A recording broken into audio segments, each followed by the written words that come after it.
கடந்த 2019ஆம் ஆண்டு ரவுடி சிவக்குமாரின் தாக்குதலில் இருந்து நூலிழையில் உயிர் தப்பி சாலையில் அமர்ந்து கதறி அழுது கொண்டிருக்கும் இவர்தான் பெண் வழக்கறிஞர் மலர்கொடி.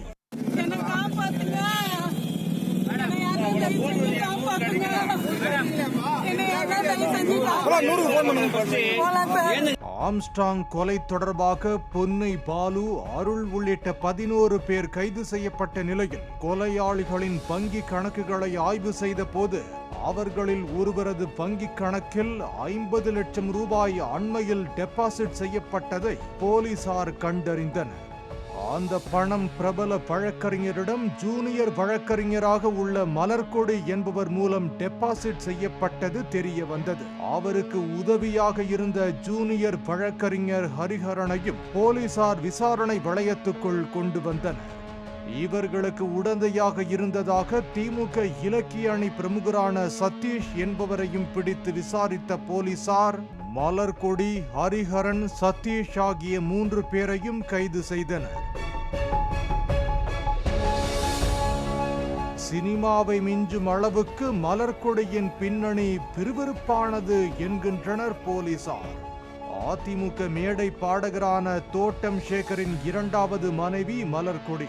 தோட்டம் சேகர் கொலைக்கு பழிக்கு பழியாக ரவுடி மயிலை சிவக்குமாரை 19 வருடங்கள் கழித்து மலர்கொடியின் மகன் அழகுராஜா தீர்த்து கட்டியதாகவும் தற்போது அவர் சிறையில் இருந்தவாறே தனது நெட்வொர்க்கை விரிவுபடுத்தி வருவதாகவும் போலீசார் தெரிவித்தனர்.